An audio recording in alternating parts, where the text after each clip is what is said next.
The Marlies setting up for their second-round playoff series here at Ricoh Coliseum that goes Thursday night against the Syracuse Crunch. 416-597-PUCK or marlies.ca is where you get tickets. If you cannot make the game, we will have it for you on Leafs Nation Network.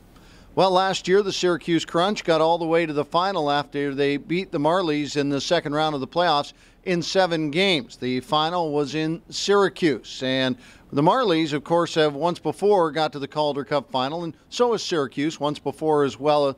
But both these teams are looking for their very first and very elusive Calder Cup. So let's get into some of the numbers. The Marlies in their 10th appearance in Calder Cup playoffs. The Syracuse Crunch, the 14th last year, as I say. The Crunch lost the Calder Cup final. The Marlies' record in playoff games, 57-49. The Crunch, 61-58. You're starting to see a bit of a trend develop here as the record in series, the Marlies 12-9, the Syracuse Crunch 11-13. And in overtime, the Marlies are 8-6 in the Calder Cup playoffs, and the Syracuse Crunch 12-12.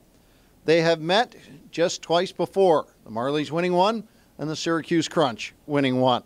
But when you look at what their regular seasons provided, it becomes a little clearer that these two teams are matched up nicely.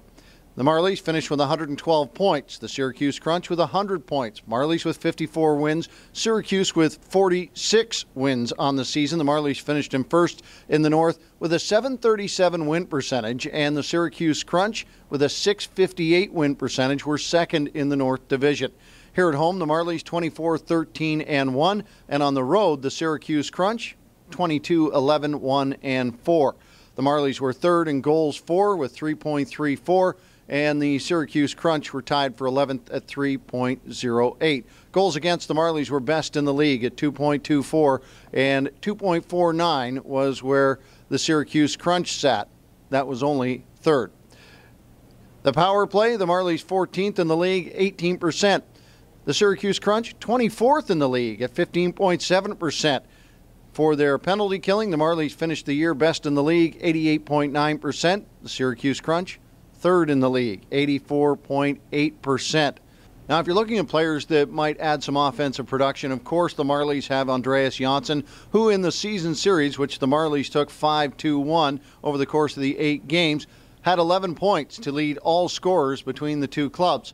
Matthew Peck is the player to watch maybe for the Syracuse Crunch. Now, the Crunch scored 18 goals in 3 games in their opening round against Rochester. Matthew Peck had 8 points in that series. Game 1 goes Thursday night, 7 o'clock on Leafs Nation Network, and Game 2, 4 o'clock on Saturday. Make sure you get tickets, 416-597-PUCK, marlies.ca.